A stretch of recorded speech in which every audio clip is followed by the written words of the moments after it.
বাংলাদেশের বেশিরভাগ মানুষ এখন কোন আকীদার বলেন দেখি, বুঝতে পারছেন? এই সেকুলাররা কোন আকীদার বলেন তো?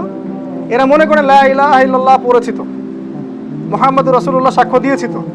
তারা মনে করে যে ইমানের স্বীকৃতি দিয়েছি, মনে বিশ্বাস করি, বাস আমি জান্নাতে যাব, আমলের আমার কোনো প্রয়োজন নাই। নামাজও না পড়েও সভাপতি হয়ে বসে থাকবে, তাই না? সুদ খাবে, তাও বলবে যে আমি এখানে আছি। ওরা আমলকে ইমানের অংশ মনে করে না। ওরা মনে করে না যে ইমান বাড়ে এবং কমে। ওরা ইমান বাড়ে কমের এই মতবাদে বিশ্বাসী না, অথচ ইমান বাড়ে এবং কমে। আহলুস সুন্নাহ ওয়াল জামার আকীদা হলো ইমান বাড়ে এবং কমে। আল ঈমান ইয়াজিদু ফিত তাআ, আনুগত্যে ইমান বৃদ্ধি পায়। ওয়াল ইয়ানকুসু ফিল মাসিয়া, অবাধ্যতা ইমান কমে যায়। এটা আহলুস সুন্নাহ ওয়াল জামার আকীদা। ওরা বিশ্বাস করে ইমান বাড়েও না কমেও না। ওরা মনে করে লা ইলাহা ইল্লাল্লাহ বলেছে মানে আমার ইমান আর আবু বকর সিদ্দিকের ইমান সমান। নাউযুবিল্লাহ, এটা হবে? তারা মনে করে যে মনে বিশ্বাস করলে, মুখে স্বীকৃতি দিলেই যথেষ্ট, কাজের কোনো প্রয়োজন নাই।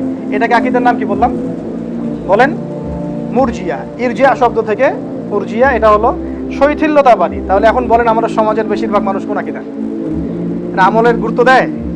বেশিরভাগই দেয় না।